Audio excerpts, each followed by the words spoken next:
All right, welcome to Summit Stories. I'm Jonathan Musgrave from Seep Digital, and with me today is Traci Radmanovich. It's super good to have you on here, Traci. You are in the Arctic North that they call Minnesota, and I hope you're staying warm. If you're watching this later, it's February 17th, and we're in the middle of a polar vortex, but are you guys getting unusually cold weather up there too? We are. It is very, very cold up here, but you get acclimated to it pretty quickly. You hit below zero temperatures, and the next day, we're tough. We get out there in our vests and move on. So we get used to it. I love to see it. Yeah, I saw a video in Texas yesterday, and there is a difference between the snow we get in Colorado and like the ice that they're getting in the South. But there was just a truck sliding sideways down a down a street, and when you live in a place like Minnesota, you just got to learn to deal with it. So, We do, for very sure. cool. Very cool. Well, Traci, you've done a bunch of webinars with us. I've got on my other screen here maybe 7 or 8, maybe 9 or 10 different webinars that you've done with us.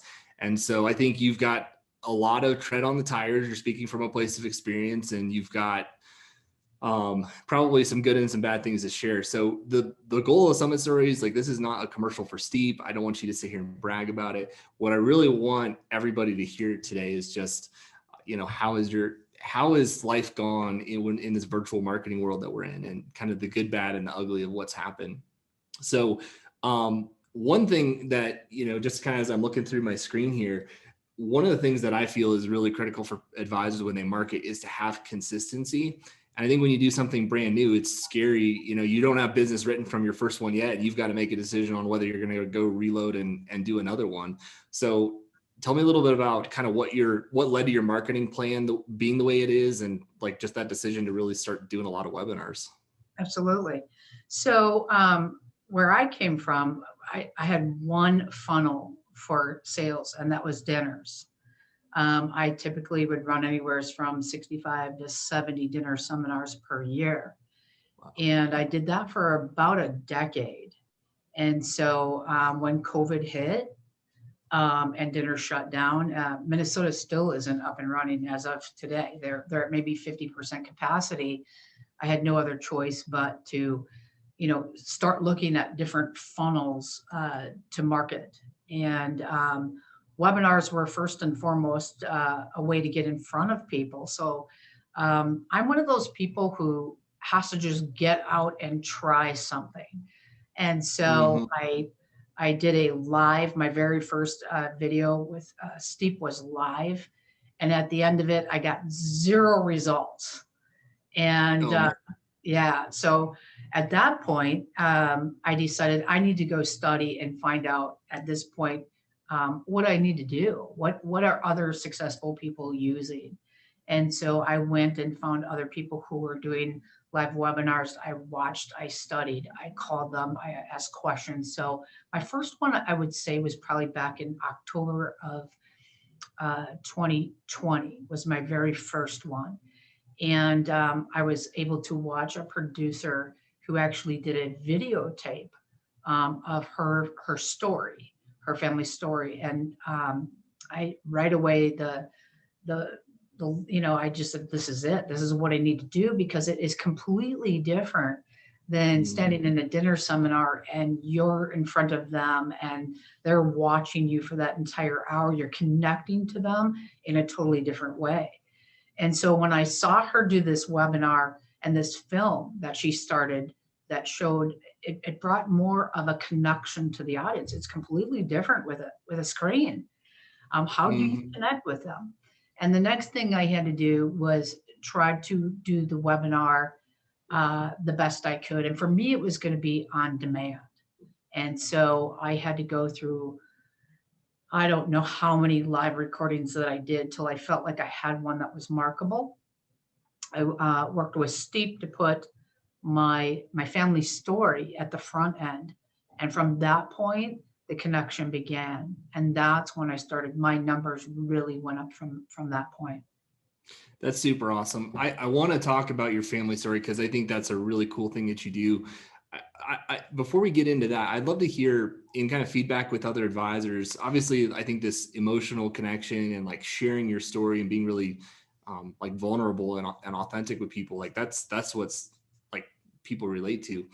but are there other things that you learned through that process, that like just general presentation things that maybe wouldn't have been really apparent the first time, that you realize like, oh, wow, that's a great idea to start implementing into my stuff? Yeah. So another thing that I learned was the first topic that I chose for a webinar had way too much content, Hmm. way too much. And it was covering, maybe 7 or 8 different items within the webinar. And one of the things about the dinner seminar is it's very specific. It builds to a very specific product, a very specific need for what I do.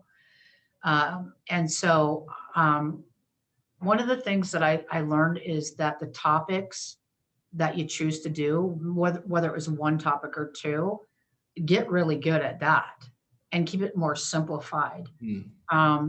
Keeping the presentation shorter as well. I found that people would stay on and attended the entire way versus jumping off after 10 minutes or 20 minutes, whatever it may be. And so I think that's one of the other things that I refined, was to make sure that if I'm going to do a webinar, that it's about one thing, two at very, very most. That was big. The other thing that really has helped was branding some of the content. And so making it more personal, making it more yours was a big deal. So that was another thing that we changed in getting our branding, our colors, who we are, so that it's consistent all the way through. When they're jumping on my website, everything looks the same. Um, Also, I think one of the other things that has made a huge difference is your team that is actually making sure that they're making all those phone calls the day before the event. And then after they've watched the event, my team will call those people who registered at least 3 times that following week. And there's a system and a follow-up that really needs to be done, because what I found, I was surprised. I have my Calendarly link inside of my webinar, and people just book their 15-minute appointment with me. That's how it starts.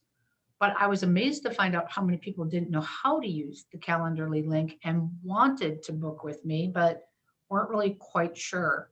And so by making those calls, we were picking up, you know, as I mean, one week we had 5 additional, which was our best week, but another 2 or 3 people that would actually, book a 15-minute appointment with me. So making sure that, you know, not doing what I did that first one, just I'm going to do this and get in front of people, but really taking the effort to make sure that, kind of that flashbang at the front, the same thing you do in your dinner seminar or any event you do, so that they can connect with you, was a big thing for me. The numbers went a lot better, I should say, after that. The conversations in the 15-minute appointments really were completely different too. They felt like they knew me a little bit. And I felt like at that point they wanted to share a little bit more about themselves. So just that personal connection and making sure that you have the teams to follow up is really key. It's super important. That's super cool. And it seems like, I don't know, it's almost like sometimes we overlook the simple things that are going to make a big difference to us. And, I had one of our guys in the office came up with kind of this really good structure for following up after a webinar. And we started sharing that. It was just a simple Word document that we'd email out, and just started hearing more and more great stories like what you just shared. Like, hey, I picked up 3 or 4 additional appointments, and you never know what's going on the other side of the phone or the other side of the computer, why somebody chose to not schedule. And it could have been a technical question, or, they had their screen didn't open the way they expected it to, or, sometimes Calendly will link to a different account. Like, there's a number of reasons people wouldn't do that. But I think what's interesting too is a little bit, and anytime you're in sales or anytime you're working as a service professional and you're talking to people, there's a little bit of reluctance that comes in. I mean, call reluctance is a real thing, but you almost wonder, like, you're walking into a situation that may feel like you're about ready to get rejected. Like, hey, this guy was on my webinar and she didn't attend. like they probably don't want to hear from me. And then just hearing somebody say, oh yeah, I'd love to talk to you, I just didn't quite understand how to do it. So sometimes those little things is like all we have to do to just take that one more big step forward. You mentioned that you had shortened your presentation a little bit. What time have you found is kind of like the key sweet spot from start to finish, in terms of length? For me personally, it's about 35 minutes. And that includes my video on the front end. And I think even if you had more, if you can keep it exciting and moving, and keeping the PowerPoint moving forward and keep them energized and listening to you, I think that's super key. My first one, I don't recall how long it was, maybe 45, 50 minutes. People were really, there was a huge drop off rate. And so I think around that 35, 40 minutes is my sweet spot. I don't know how that would work for other people. Hmm. And are you doing anything at the beginning of the webinar to kind of forecast and say, hey, we're going to be on here for X number of time, to kind of set those expectations for people? Or are you just kind of jumping right into it? Yeah, I do. So after my video is played about who I am and what I do and why I do what I do, I'll come on full body screened. I think that's also super key because when you get into the webinar, one of the things is just a little picture of yourself. And so for me, coming on full body in the beginning and, just connecting with them one more time and letting them know, I mean, we call it housekeeping or call it what you want, but I kind of let them know, hey, we'll be on here 30, 35 minutes. I do on demand. I have learned the hard way with trying to do things live. If the internet goes down, there's a lot more technical things that can happen. So I prefer myself to have it on demand. And so I let them know that, if they have any questions during it, write them down. I'll be glad to answer them. And then I do my first call to action right there, just in case. Mm. We do, they got distracted with the doorbell ringing, is let them know that there is going to be a little button that pops up and they can click on it. It's a link to my calendar and they can book a 15-minute appointment with me and ask me any questions that they have during the that they've had during the presentation. So I do a call to action very early. And I also let them know there'll be one at the very end. So if for some reason we do get disconnected, they'll know how to find me afterwards. So I try to do that right in the beginning. And then I also do some call to actions, maybe 3 or 4 times throughout the presentation. Okay, that's super cool. Very, very good. I think those little details are really helpful to people. So I'd love, Traci, for you to share a little bit about your story. This is, I think, one of the coolest parts of this interview because I've had the chance to experience this and I've seen your video. And I know we've talked a couple times here, but I'd love for you to just share kind of why you're in this business, why you do what you do, and kind of how you connect that to your business when you're working with clients. Sure. So I've been lucky enough to be married for 35 years. My husband and I have 5 incredible, amazing children. And when my third son was born, he was born with a disease called neurofibromatosis. And he was also born with some brain damage from birth. And so my husband and I never really saw him any different than our other kids. And really, all we wanted was our son to have the same opportunities and privileges that all the other kids could have.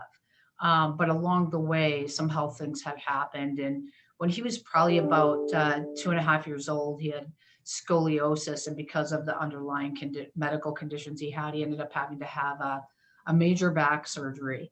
And back then they did instrumentation and steel rods. It was a very complicated, difficult surgery. It was in a cast for about 1.5 years. And he got through that pretty well. But as he aged, when he was about 13 years old, his scoliosis actually took off and went above where they had done some fusion in his lower spine.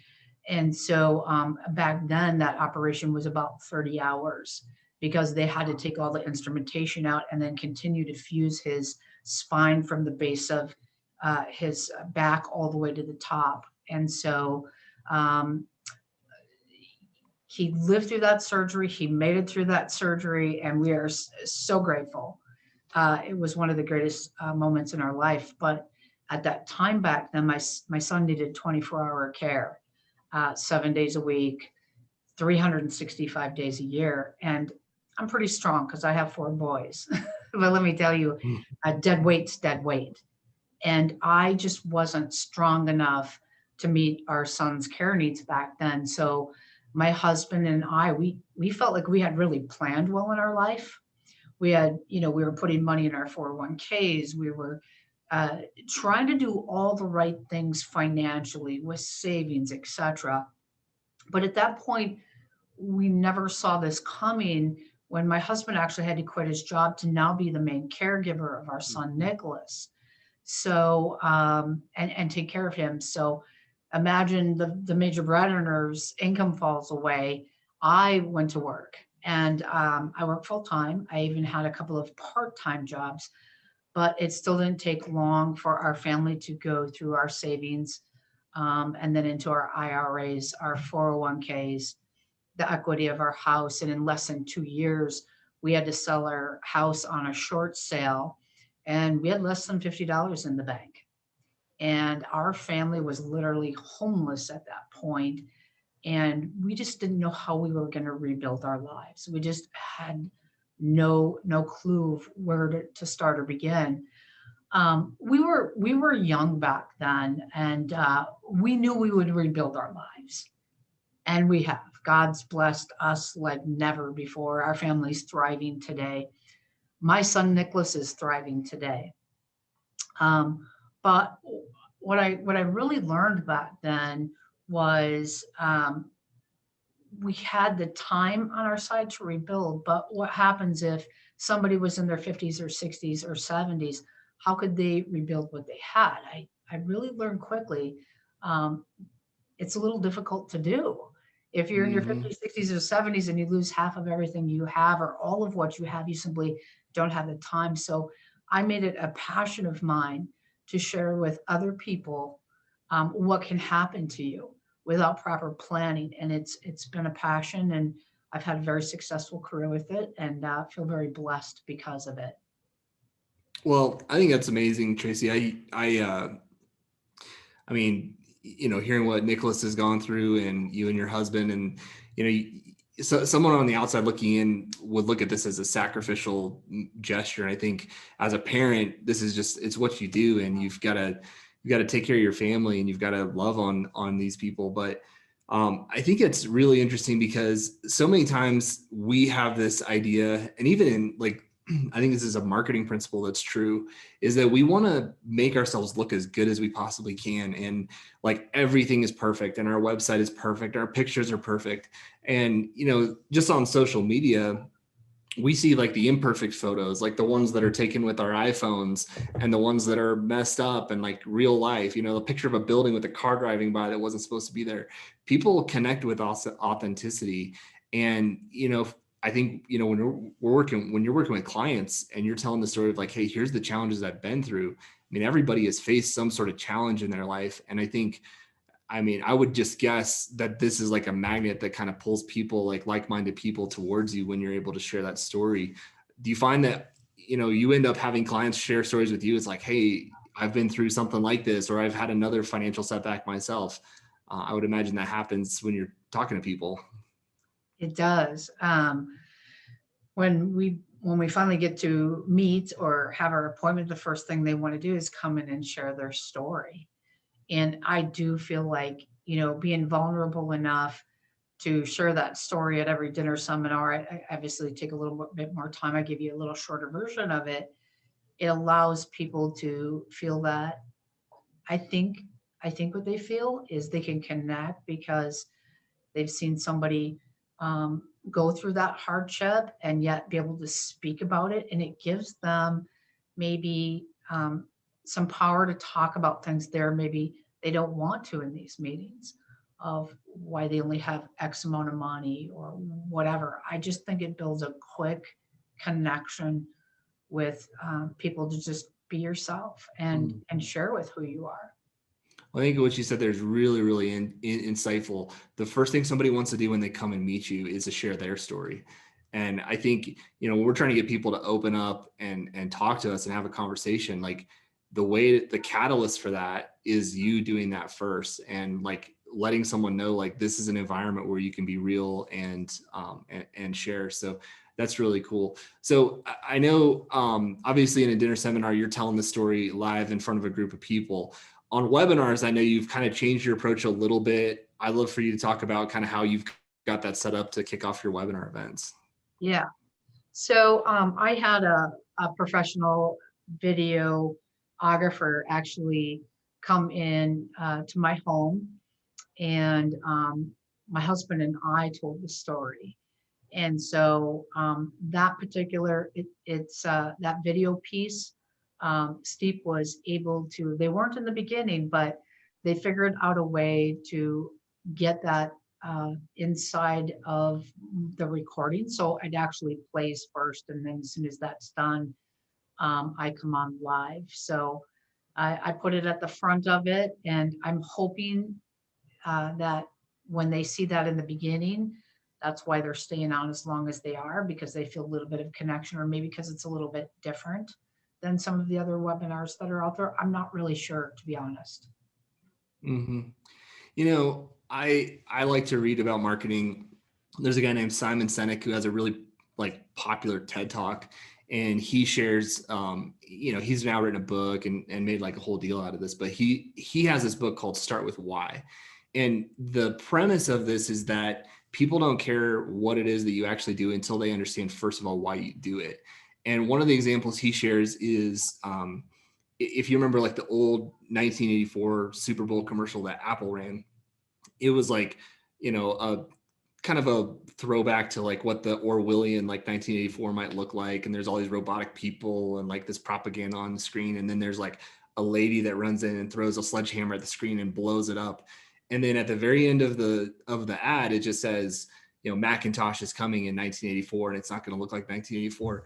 And Steve Jobs almost got fired from the board. Well, he did get fired from the board later, but he almost got fired from the board at that moment when he created the ad, because the executives and the shareholders said, this doesn't even show the computer. Like, we're a computer company, we're not even showing the computer. And I think Steve Jobs understood that if we can get people to understand who we are as a company, like we're the outsiders, we're the creative thinkers, we're not going to be conformed, then like people will naturally want to buy what we have when they know who we are.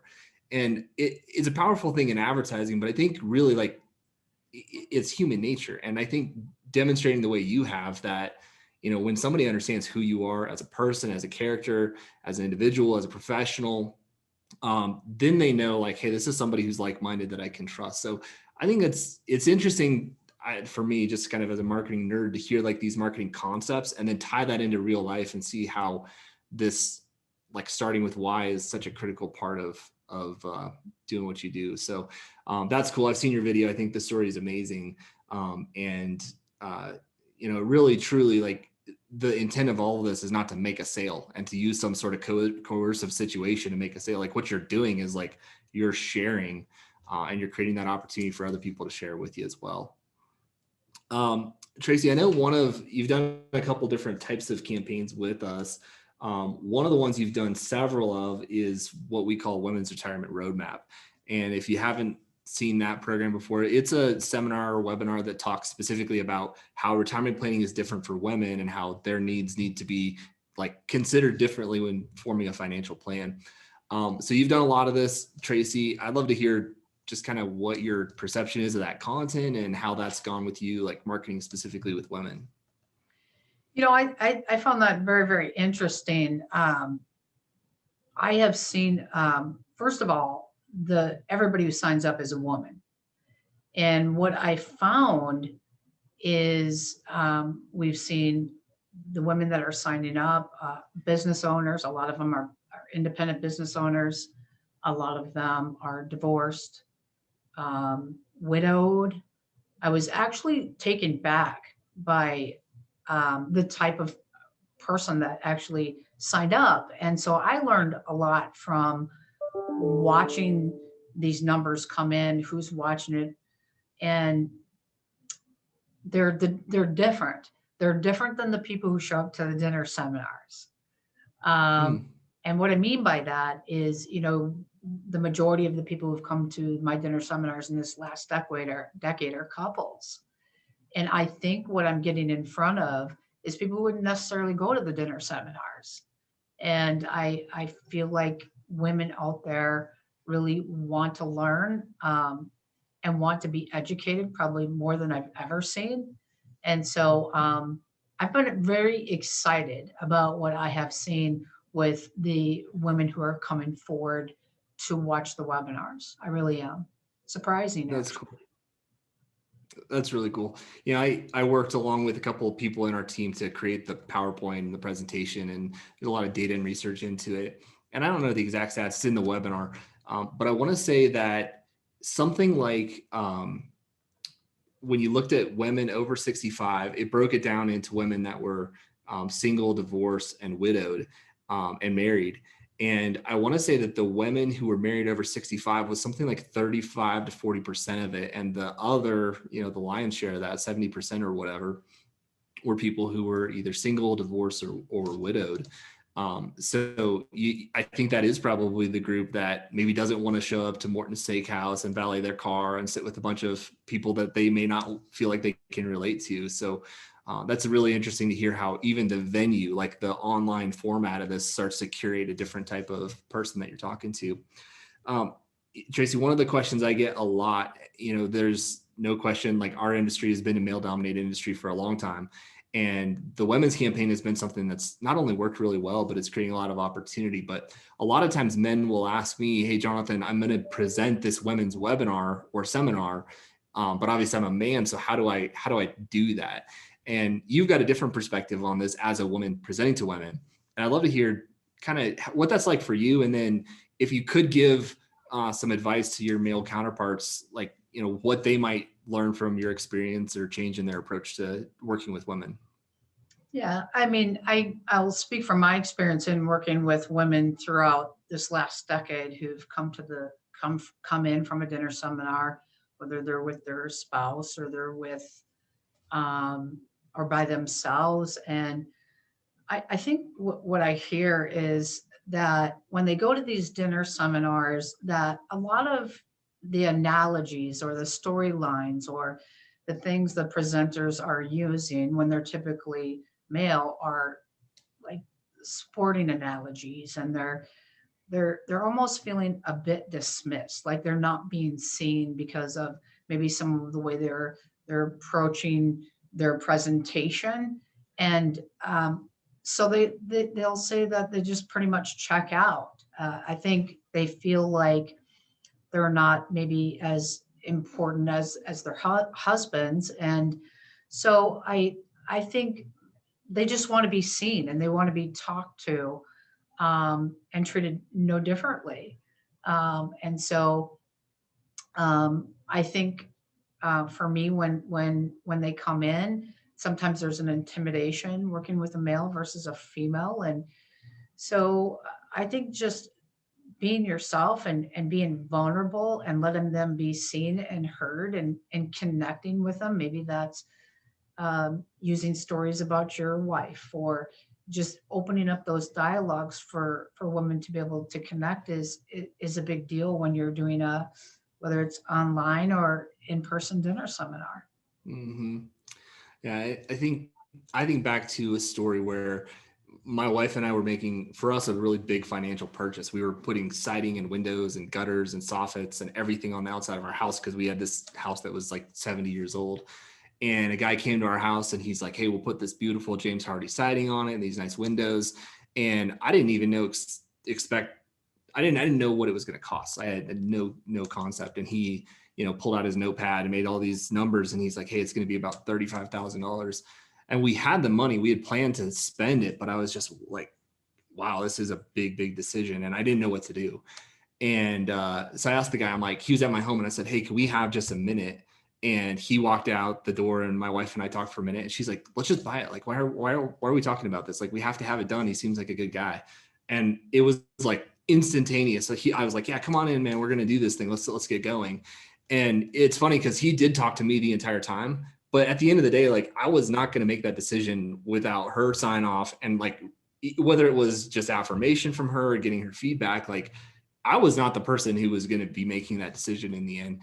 And I think that's a lot of times what we tend to do as men is like, hey, I can relate to you because I'm, like we have shared life experiences, and you kind of isolate that person who really is a lot of times the decision maker. So I think that's really good feedback to hear. One of the things that I would imagine, and this may not be the case, you can correct me if I'm wrong, maybe a challenge is if you're marketing directly to women, and let's say that this is a married couple, is there any resistance, or is there anything that you've done to try to get the man involved in that conversation? I feel like most often, like the man would just be willing to follow along. But I almost wonder if it was me and my wife had that situation. She said, hey, I was on this webinar and learned all this cool stuff. Like, we need to go and talk to Traci. I'd be like, I wasn't there. I didn't talk to Traci. What do you run into any circumstances like that? Or do you have any ways that you try to like involve both spouses in those conversations after the event? Right. So I've had that situation where, the woman set up the 15-minute appointment. Her husband was the primary, had been managing the finances their whole life, and now his health was changing, and she was having concerns about the trusts and names on her, on bank accounts, etc. And she was really wondering how she could get her husband to me.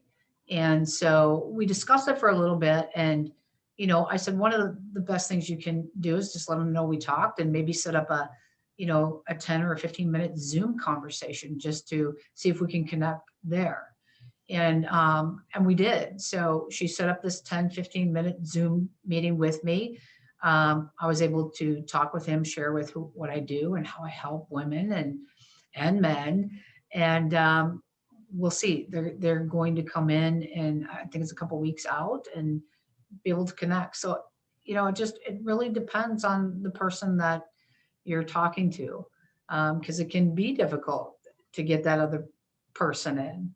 Another way is you get a replay link after your webinar.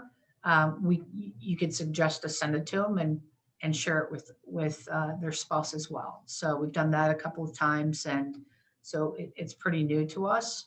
We'll see how it goes. Yeah, those are great suggestions. That's awesome. Well, Traci, you've been super generous with your time and shared a lot. I think your story, one of the things I'm learning about you even now is that like one of your superpowers is the ability to tell a story and to like, connect with people, even just the client experiences you shared and that sort of thing. I'd like to talk just a little bit here as we wrap up about kind of the results you've seen and obviously at the end of the day, we're doing marketing programs like this to bring in new clients. So tell me just a little bit about what that sales process has been like and type of business you've been able to do, any of that you want to share. Sure. So this is a little bit different in the webinar sales process. Because of the first one is really, them watching your webinar. You're moving to a 15-minute appointment. And I think having a really structured conversation of what they can expect in that 15-minute call, and then really holding that 15-minute call as your word. And I know some want to go a little bit longer, and I say, listen, I'm going to keep this to 15 minutes because I think if you answer all their questions and stretch it to a half hour, you've just kind of not given them a reason to come in and see you. And the whole key is to get them into the office to see you. So I learned a lot in that 15-minute call of, really showing them that they have a need to meet with you, and asking those right questions at the beginning. And, because you have this little short window to do so, and then booking them as soon as you can, not getting it too far out from the webinar. But it's definitely a different sales process. I have, typically it could be so far what I've seen in my average, because I think I'm at 5 or 6 this year webinars. I'm not 100%. I've been doing one a week. And in January, I know that we wrote about $750,000 off of those first 4 events. Some of it is still coming out. I'm getting excellent results from it. And so I'm learning a lot as I go. I don't have all the answers yet or all the final numbers. It'll take some tracking to figure it out. but I do know the potential there is amazing. Um, I just want to say that, when I was doing these webinars and getting into all this technology or the new digital platform, if you will, I didn't believe our demographics and the people that I personally meet with were ready for Zoom, ready for webinars. And I think one of the things about COVID did was really have people realize that webinars can work. It's still difficult if you're in finance because Mhm. you can't make that sale over a Zoom. But what I have seen is it does work. It just takes some more steps in that process to be able to get the close sale. Yeah, it is really interesting. I think if you asked me a year ago, well, I guess a year ago would have been, maybe pre-lockdowns, but before Corona, if you'd asked me like, hey, are webinars going to be an effective way to market to people 55 and older? I would have said no. I would have said no, probably not. Um, I think what it's done is really two things. It's one, it's like forced adoption of technology, Mhm. and that's true for both us and for our clients. You really don't have a choice. You got to do it. And so, we've kind of sped up that speed of adoption just probably by a decade because that's what we have to do. But I think the other thing is that it's it's almost like our clients are ready to make that switch, and it's a little bit harder for us to make the switch. There, I think people online that really can benefit from your services are ready to like talk to you online and go to your webinar. It's a little bit of a leap of faith for us to go and commit the marketing dollars and the investment to go and reach them online, and then bet on ourselves to be able to execute it. So that's been something that's very interesting for me to learn, and I think it's kind of a sign of the times for sure. So, well, Traci, I super appreciate you being on here. You've been really generous with your time. I know this is going to help a lot of people out there. You have any other like kind of final thoughts or advice, or somebody's considering doing this or struggling with already doing it, like anything you've learned or just some friendly advice you want to pass along? Yeah, I really uh, believe, as I mentioned, that this is going to be part of the way people will want to meet in the future through Zooms. I'm surprised we had this big cold snap, and we're setting up our annual reviews, and people are like, can we just Zoom? Do we actually have to come in? So Mhm. I think the comfortability, as you mentioned, is really here. And I think people are ready to embrace it somewhat in our industry, more than ever before. And so I I think it's if you're going to do webinars, and I really believe you should, I think it's for me it's been an amazing return on my investment. um, and it's something that I will continue to do in addition to when dinners get back. But if you do it, make sure that if you are going to do it, you do it right from the beginning, so that you get true um, some true numbers to look at. Because don't do it like I did. I'm just going to get on and try to do it live and see what happens. Um, do it. Put the story in. Put your branding in, and I think it'll be just another great avenue for you in sales. Cool. Well, thanks again, Traci. I really have appreciated this, and I know a lot of other advisors will too. So, thanks for sharing all this with us, and thanks for being on Summit Stories. All right. Have a great day.